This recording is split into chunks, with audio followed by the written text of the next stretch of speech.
Lei que proíbe linguagem neutra no município de Criciúma em estabelecimentos públicos e escolas públicas foi sancionada hoje pela manhã e você vai conferir também. Pesquisadores estão testando os efeitos da aspirina em quem está em tratamento contra o câncer de mama. Testes estão comprovando a eficácia da vacina da Pfizer e também da AstraZeneca contra a variante Delta da Covid. A CPI da Covid tentou ouvir o sócio-administrador da Precisa Medicamentos, Francisco Maximiliano. E você sabia que mesmo estando em home office, o expediente dos trabalhadores está extrapolando as horas permitidas? Recapeamento, ciclovia e uma estrada com mais segurança. As obras na rodovia Alexandre Belloli, na primeira linha, vão sair do papel. Hemosk lançou esta semana uma campanha para resgatar os doadores de sangue que não têm comparecido para doar, com o slogan Superação, Resgates de Doadores. Essas e outras notícias você acompanha a partir de agora no Informe Região.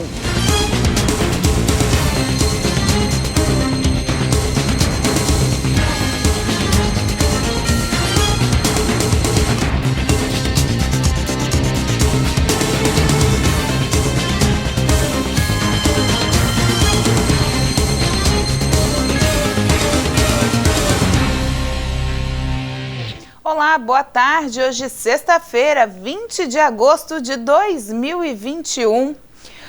Os pesquisadores estão tentando testar alguns efeitos da aspirina em quem está em tratamento contra o câncer de mama.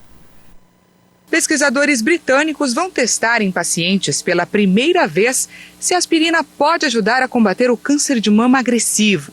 A intenção é verificar se os tumores difíceis de tratar conseguem respostas melhores quando associados a medicamentos contra o câncer.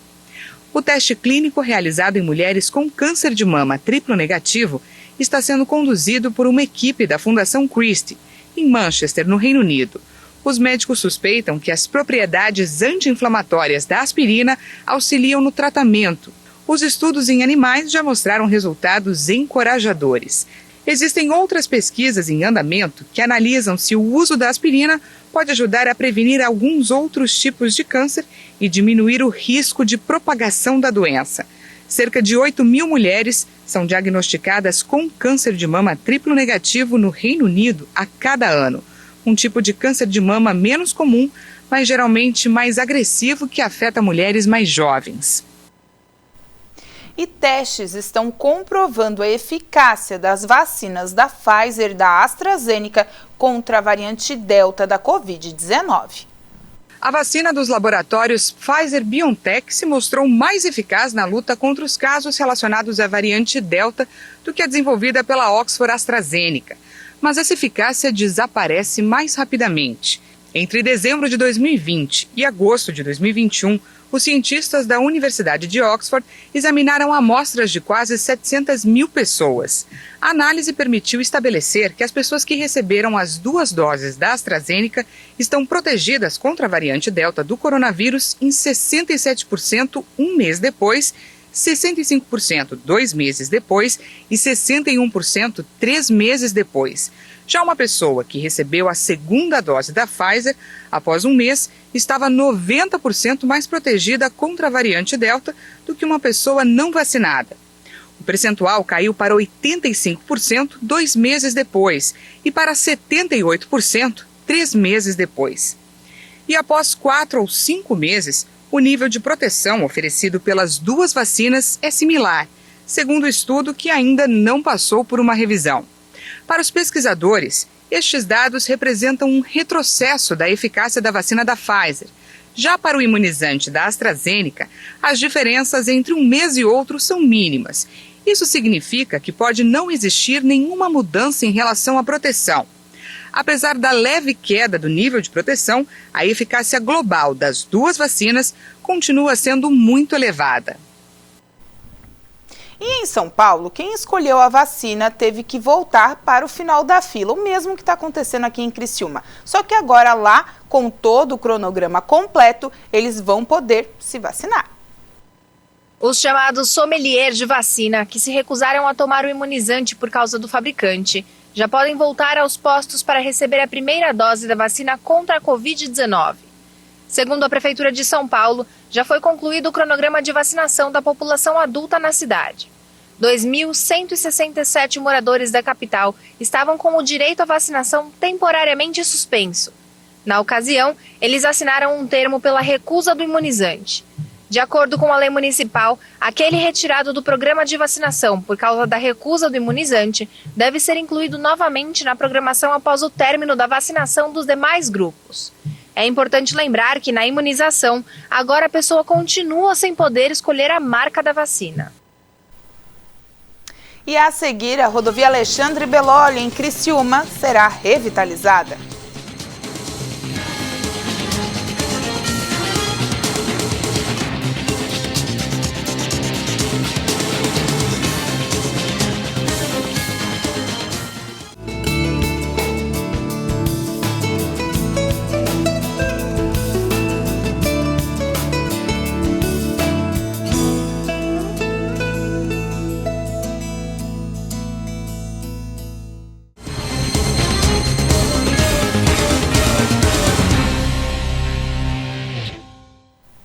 A CPI da Covid tentou ouvir o sócio-administrador da Precisa Medicamentos, Francisco Maximiliano. A empresa representou o Brasil no laboratório indiano Bharat BioNTech, que fabrica a vacina Covaxin. A intenção da CPI era verificar junto ao sócio-presidente da Precisa a atuação da empresa em relação à contratação de 20 milhões de doses da vacina Covaxin e se houve irregularidades. O contrato de 1 bilhão e 600 mil foi encerrado após denúncias de irregularidades e foi constatada fraude nos documentos enviados pela Precisa. No início dos trabalhos, o presidente da CPI, Omar Aziz, perguntou se o depoente se comprometia a dizer a verdade. Francisco Maximiano respondeu que não e queria preservar o direito de autodefesa. Assim, ele passou a não responder aos questionamentos do relator Renan Calheiros, que poderiam o incriminar. Quando e como começaram os contratos entre a Precisa Medicamentos e a Bharat BioNTech?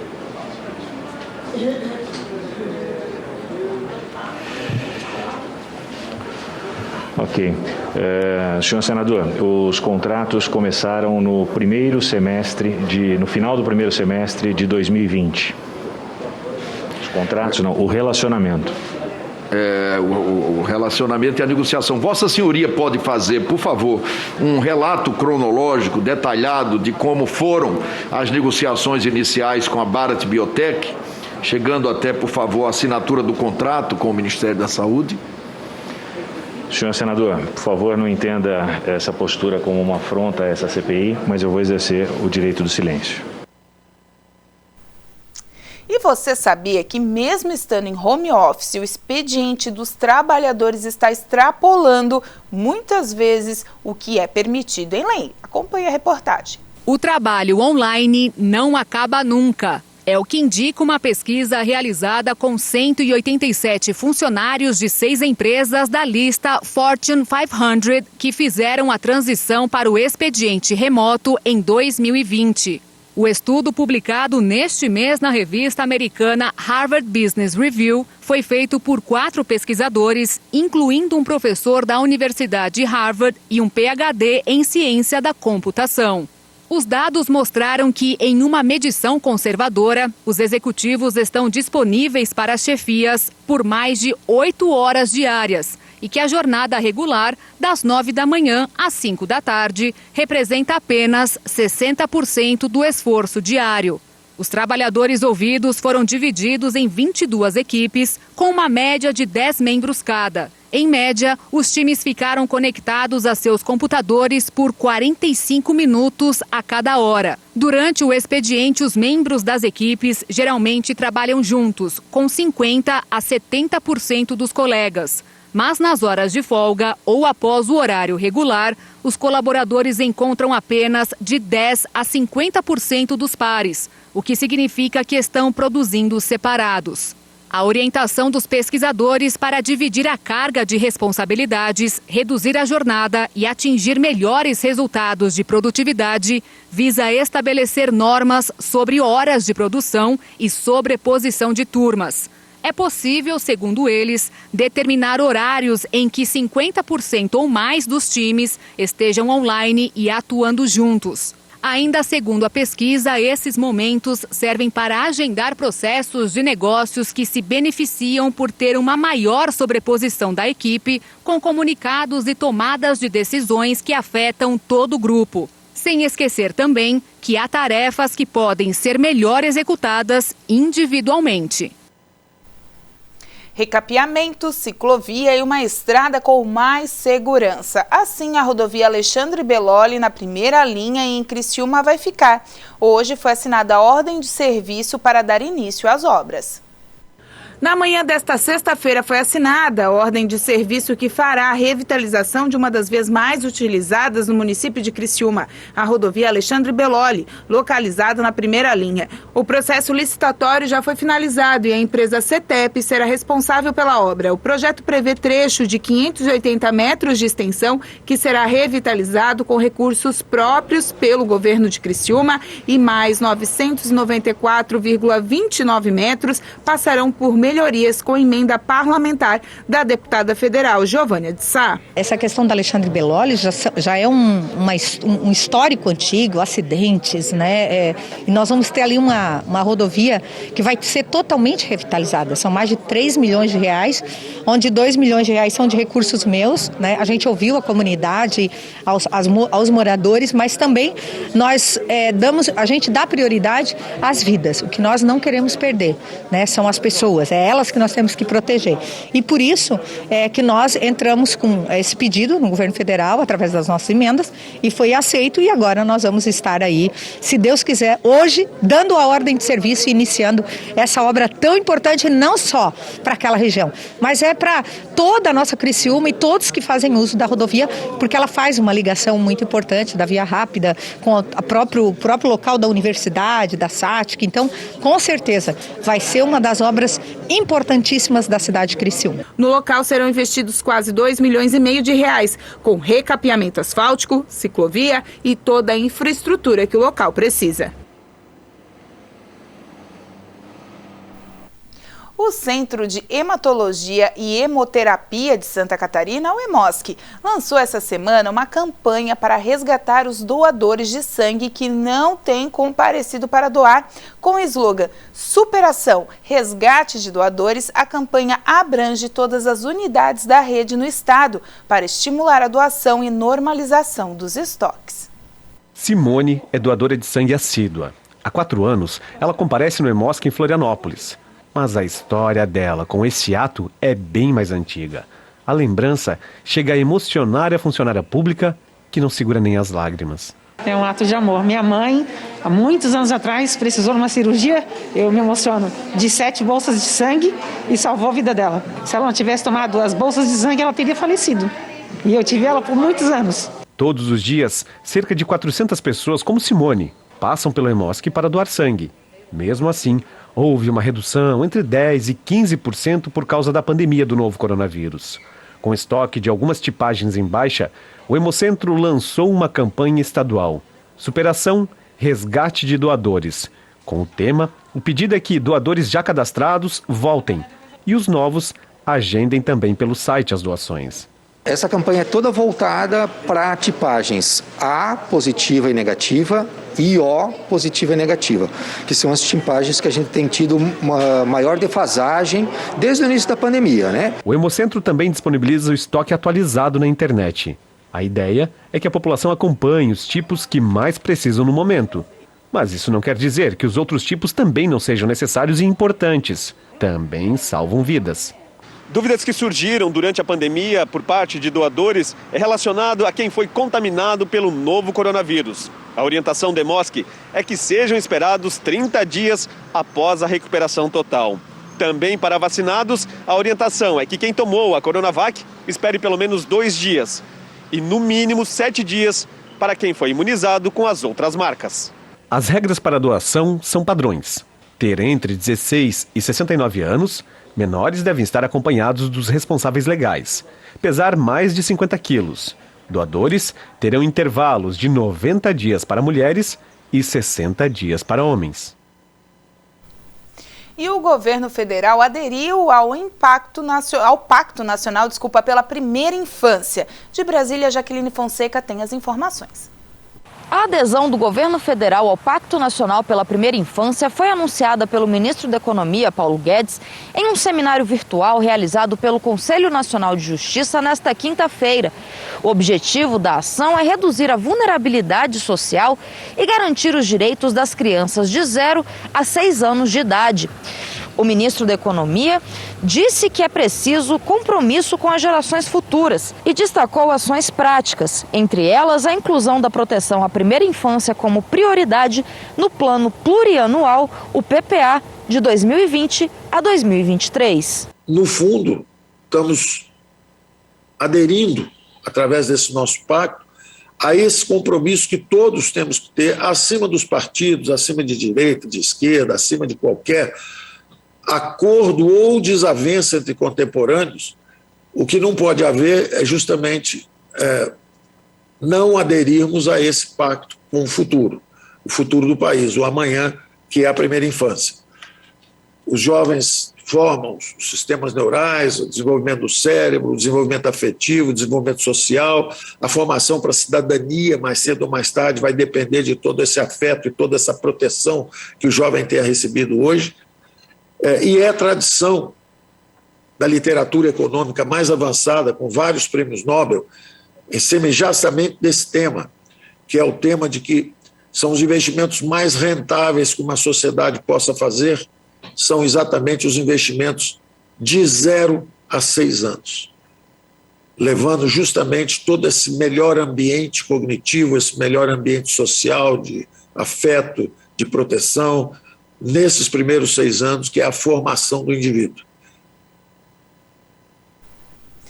Com a presença de líderes religiosos e autoridades do município, o prefeito Clésio Salvaro sancionou a lei que proíbe a linguagem neutra nas esferas municipais. Na sessão da Câmara de Vereadores do dia 1º de agosto, foi aprovado com apenas um voto contrário a lei que proíbe a linguagem neutra na grade curricular, no material didático de instituições de ensino e em editais de concursos públicos em Criciúma. O texto foi sancionado na manhã desta sexta-feira pelo prefeito Clésio Salvaro. Olha, primeiro para dizer assim que não há nenhuma escola do município que aplica a linguagem neutra, mas como eu disse, esse projeto ele é preventivo. É uma cerca que a gente faz na nossa propriedade, é uma fechadura que a gente coloca na nossa casa para que o mal não entre e destrua a nossa família. Assim, este projeto de lei também ele tem este propósito, impedir que esta linguagem neutra entre nas nossas escolas e acabam criando um mecanismo diferente de comunicação.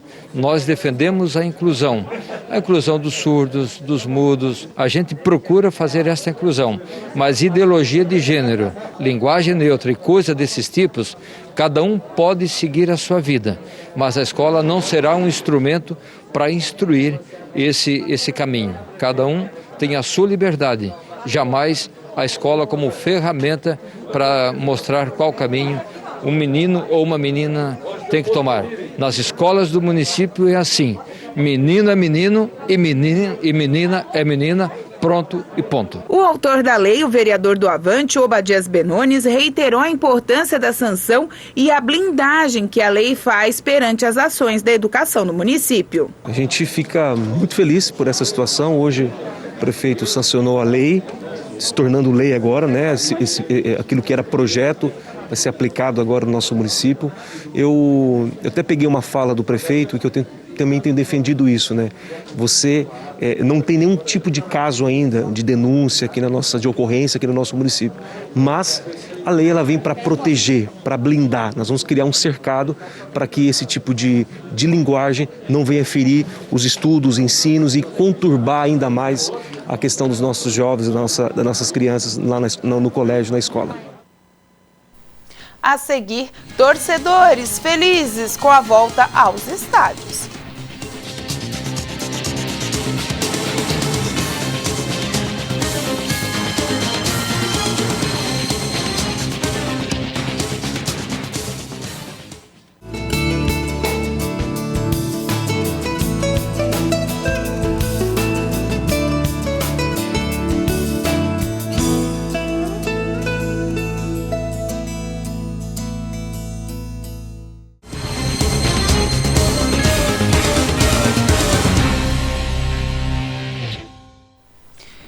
torcedores pelo mundo afora começam a sentir o prazer de poderem voltar aos estádios.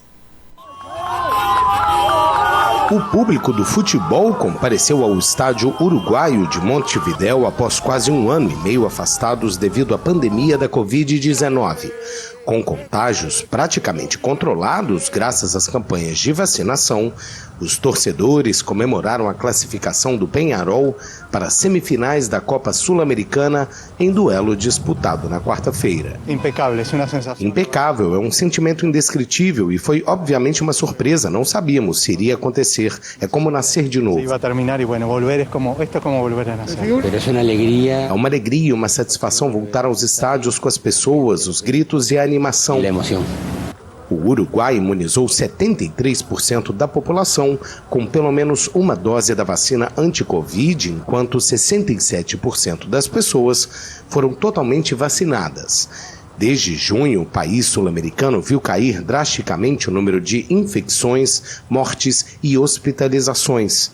De acordo com a Agência Brasil, o governo de São Paulo anunciou o retorno dos brasileiros aos estádios paulistas a partir do próximo dia 1º de novembro. E confira agora o que foi destaque durante essa semana no nosso Informe Região. Segunda-feira começam as operações do Open Bank no Brasil. Todo o desenvolvimento do Open Bank foi feito seguindo os padrões de segurança da informação, os melhores padrões de segurança da informação.